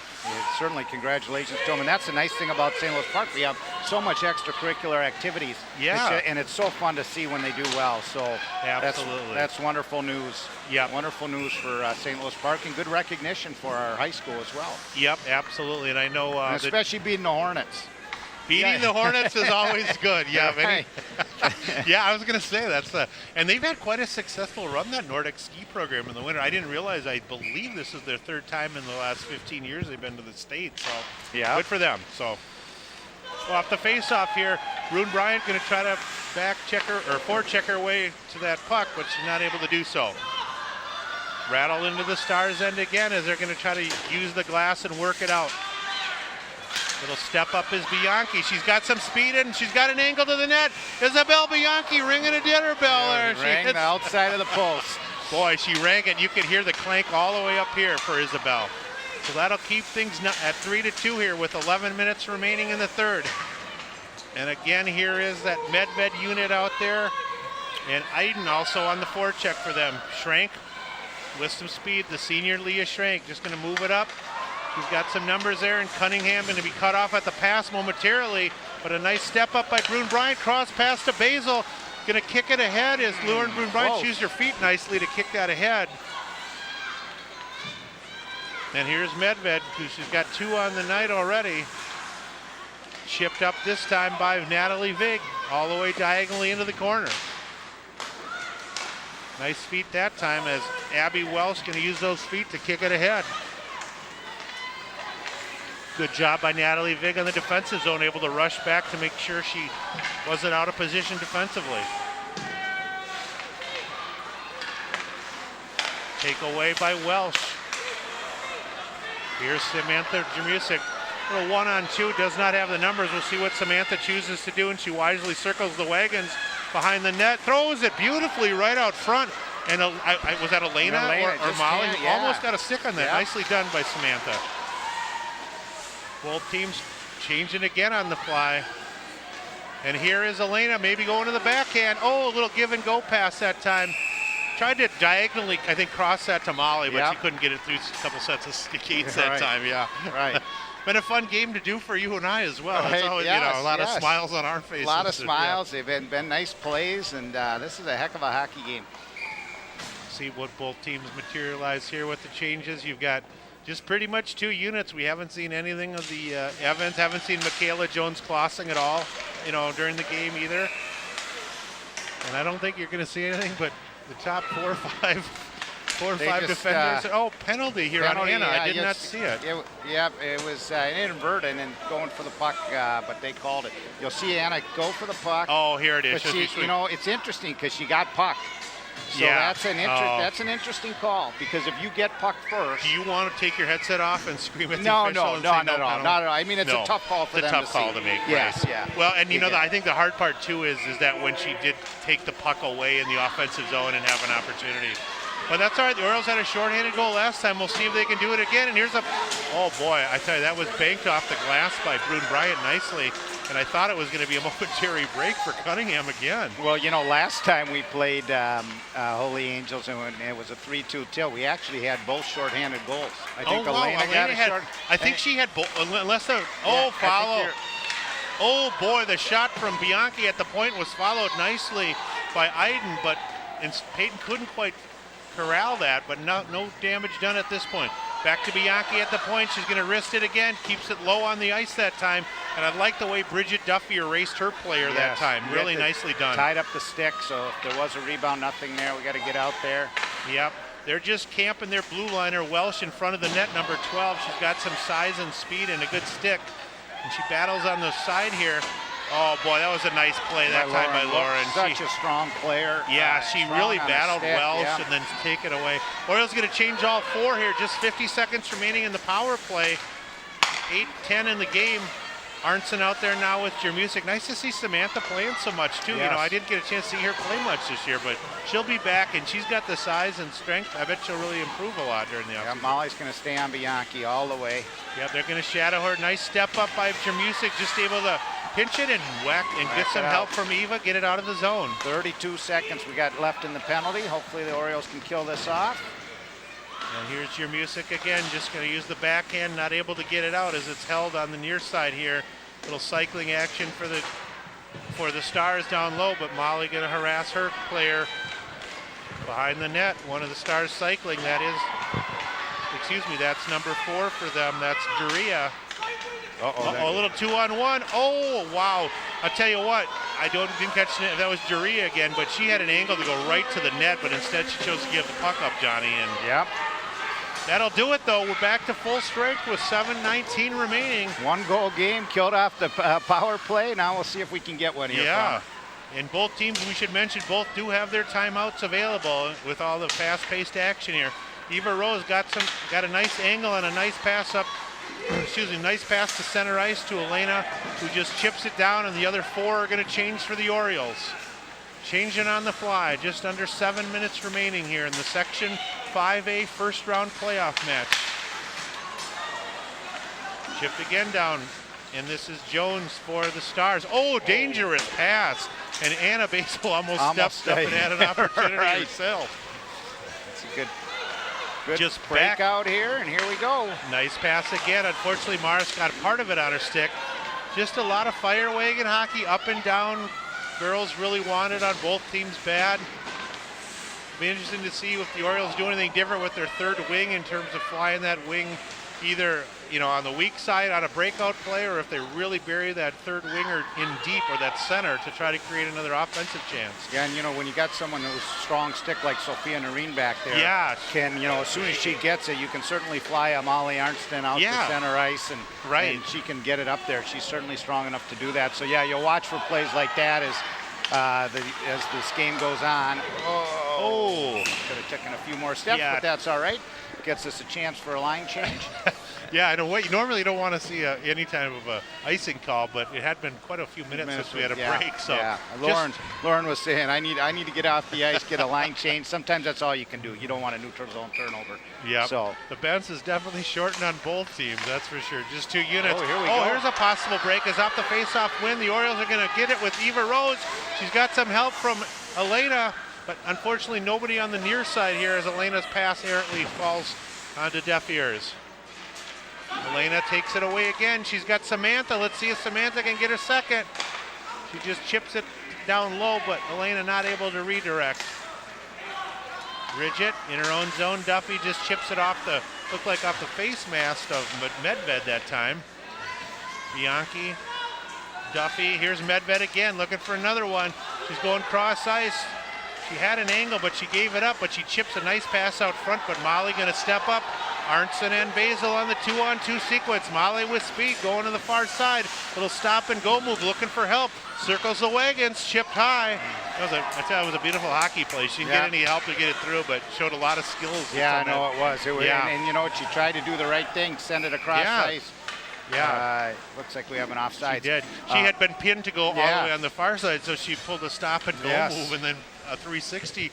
You know, kind of like a lot of the guys that, you know, you coach over the years that know how to do, I'm sure. She did a nice job, because, you know, the defense is going back with you. You can create time. And, well, you know, we all know who did that, whether it was Denny Savard or Wayne Gretzky. They both used it a lot, even at a high level, you know. Well, here's block for them. Back to the point this time. This is Jones, fired just wide of the net. And a couple players are going to battle hard. And number 14 for them going to get the puck momentarily. I was just looking down at my notes. Sorry about that. And chipped ahead. It could be an ice as she was not at the red line. And Jones, unfortunately for the Stars, at 4:18 going to get the icing. Interesting to see what coaches do here with their timeouts, as each have one remaining. You got a lot of the skaters getting tired, but they can easily dig down deep in this kind of game. It's win or go home. There's no tomorrow. There's 4 minutes left in a great section game here, and we'll see if the Orioles can get one in to send this thing to overtime. Molly won that draw momentarily as well. She's going to tie up Rose momentarily. Skin it over to Duria. Oh, little chip out front. Oh, boy, you almost didn't think that was anything materializing, but Elena had a definite angle to throw that in and just missed the backside of the net on a cross-rink shot. Again, here's Eva Rose. She just doesn't have the numbers, and she's nicely for the Stars, a nice poke check that time by Hunt is able to help reduce it and bring it all the way down. Jermusic behind her own net, just chips it ahead, and I don't know what's going on in the stadium. I think they thought that was icing. Okay, gotcha. Yeah. The boys hockey players, they know the rules. They know the rules, so I think they thought it should have been an icing on Holy Angels. And nice play by Jermusic as she stopped and goes. Unfortunately, Duria going to take that puck away, and Vega will have to try to regroup and start. Chipped ahead to Bruden Bryant, just 1-on-4, but Lauren going to rifle it all the way down and then try to go get it herself. It's the Orioles finish the change. Just a shade over 3 minutes remaining. Oh, opportunity, Anna, go to the front. Oh, Anna momentarily had an angle, but a nice job by Carlson, able to back check her off that puck. Bruden Bryant harassing again. And then here is Iden again. She's got a goal and an assist on the game. Whack it down where Duffy just going to turn and rip it up the near side. Taken away by Bianchi momentarily. And then almost a blind pass, cross ice. Nobody home that time. You can tell the girls are looking a little tired. Probably the next whistle. I wouldn't be surprised if Donnie takes his time out and gets his plan in place. If there's a whistle, the way this game's been going with the end-to-end action. Bridget Duffy with some speed. I'd like to see Noreen try to take it herself if she gets an opportunity here. The Basil sisters. And here is Elena, one-on-one. We'll see Elena go into the middle. Oh, and she just got a stick on it. The defenseman Jones got it, but the Orioles maintained possession. Rose out front. Molly didn't see her momentarily, but then when she did, the pass went errantly. Well, I think we are going to, yes, and this is just what the doctor ordered, I think, for Donnie. All the three coaches huddled for a second, and I think they're going to wait till the very last second, and they're going to take the timeout. He's doing it too quick, though. He's going to, he just wants to make sure they know to call it. Right. He's got Molly Arnson over there. Saying, wait until he's ready to drop the puck and then call the timeout. There you go, girls. There we go. We'll fake them. We'll fake the officials. Right. Which is good. You want to get as much time. So with 2 minutes exactly remaining in the game, the Orioles are going to take the timeout here and rest their top forwards. Yep. And indeed, it is going to be whistled. Yep. We're 3-2. And the boys hockey players chanting the O-R-I-O-L-E-S to try to fire the girls up here. You like to see that. Yeah, you do like to see it. And that's a good play by the coaches there to let them, take as much time, let these girls rest, because you could tell our top two lines. Oh, yeah. They're looking at it. Well, you know why? Because it's been an intense physical game, end to end. So you've seen more skating back and forth. You've seen physical play along the boards, which tires the girls out, which is great. I mean, this is why it's been a great game of hockey. It has been. Well, and it'll be interesting to see what Donnie and the troops do here. Obviously, I think between Molly, Elena, and Sophia, those are probably three of your faster skaters, good puck handlers. Anna, certainly a quality player. We'll see what he decides to do here. If he just he may put out his power play unit. Yeah, he might. We'll see what he does here, and then have one come out when he pulls the goalie if he needs to. Yeah, exactly. The way this game's been going, you're probably most likely not going to pull the goalie to about a minute. Because it's been pretty even, so you're going to get some chances. Right. Sometimes you go a minute 30, sometimes you go all the way down to 45. I'd say somewhere between 45 seconds and a minute, I'd expect him to pull the goalie if need be. But there's still a minute before that where they maybe can avoid that. And Jake Evers, along with Donnie, giving some direction. They got the whiteboard over there, taking every last second to rest the girls, make sure they know what they are supposed to do. Indeed, it looks like you've got Molly taking the draw. Molly, Eva, and Elena, and then at the point you've got Samantha, who's had a good game, and Sophia. Obviously, Peyton going to be out 20, 30 feet here. We'll see if Molly can win the draw. Oh, she tried to chip it towards the net to actually fire a shot on net. Battle with Eva, and Sophia going to hold it into the point here. Nicely done. She didn't have to take that out of the zone, but I don't think she knew. She didn't know. Yep.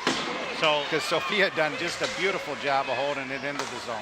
Yeah, it was a nice job. Sophia fired a shot that hit off the skate, and here is Welsh just going to try to hold possession here. Park going to take it away momentarily. Just 1:30 remaining, and we will keep an eye on Staffney in the Oriole net as the Stars just content to play keep away as well as dump and chase. We'll see the Orioles with their same five out there. Noreen going to chip it backside. Unfortunately for them, it hits the backside of Elena's skates. Just 1:10 remaining, and Jermusic going to have to try to tie her player up. And for the Stars, they're just very content to hold it into the own zone. They don't need anything offensively. They're just going to hang on to the pucks to try to cycle it. And the Orioles are going to have to try to ride her off that puck. 50 seconds remaining here. Park does have the puck. We'll watch Staffney here. Indeed, they want her out of the net. They want Staffney out of the net. And here she comes. The Orioles only have 5 skaters. Unfortunately, Staffney hit the net, but Anna fell down off the board. But Anna out there now, so Orioles have 6 skaters with 30 seconds. Oh! She looked behind. Wow. Oh, she looked behind her, and wow. Little confusion on the bench as the coaches were yelling, and Peyton was so involved in watching the play, they were going to get her off the ice. And then Anna was so excited to hop the board that she went down. So still 30 seconds remaining. You got a lot of the senior leadership with Molly out there and Anna. Orioles off the faceoff. Brune Bryant, the senior, trying to battle, but the Stars are going to maintain control with 20 seconds remaining. Park going to hold it in. Brune Bryant going to throw the wrister wide of the net. Still 15 seconds. Arnson chips it up to Anna, who throws it weak side. Brune Bryant with 11 on the clock. Oh, out front. Oh! Still 6 seconds. We'll see if Park can take it away, and a wise play on the backside there. And indeed, that's going to ride the game out. Stars, Park had a few good chances at the end that time, but unfortunately for them, nothing's going to materialize, and Holy Angels is going to walk out of here with a 3-2 win and a game that could have gone either direction. And Orioles did have some opportunities that last minute and a half after using the... And it was a wild third period. It was 3-1 going into the third, Johnny, and that Jermusic goal, the shorthanded goal, got it to 3-2, and you see a lot of girls with their heads held low. They battle their hearts out, and they really work to perfection. And I know it's not easy. I know the feeling. My son's last game was on this rink last year. I tell you, for Anna and the seniors, right? They battled hard, and I took a minute just to be silent because I was watching the emotion of these girls as they go off, and their heads are down. You know what?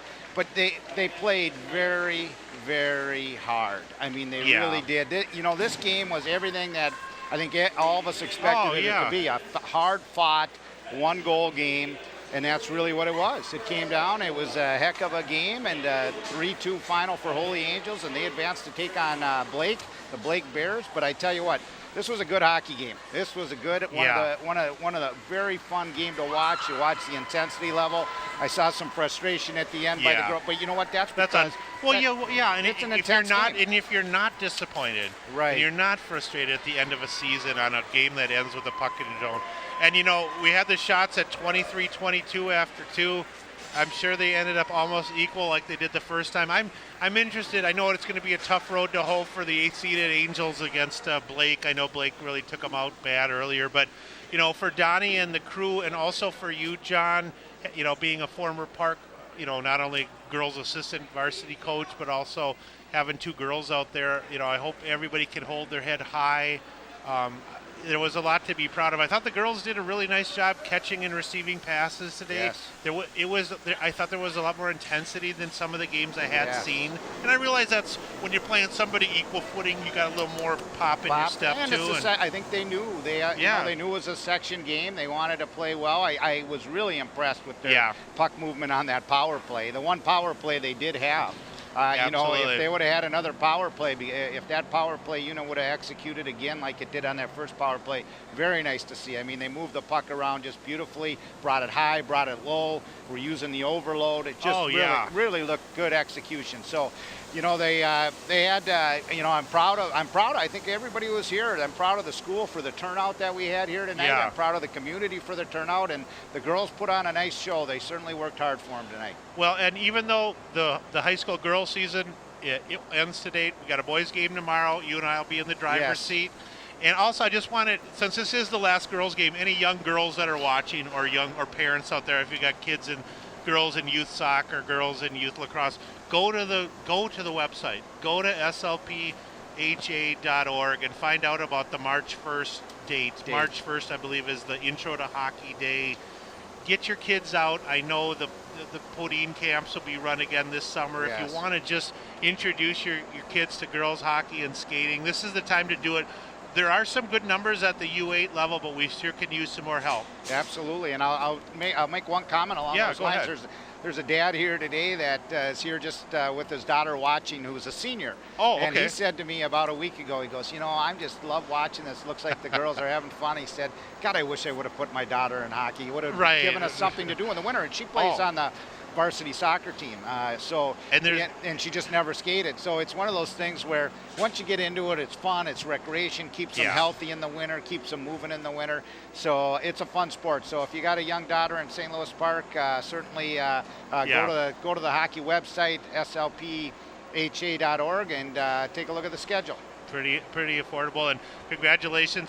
Before we close, I just want to congratulate you with your work too on the association's front. I know you can look at the stats on on the new improvements to the rec center, that not only the new PA system, but hopefully the city council will act and do the research, and it's very possible within a year, a couple of years, you might have another outdoor sheet, and that as well as will be something that could really help the youth program at the young level for the girls. Yeah, so. It's nice that they're in the exploratory stage. I'll give you the final shots.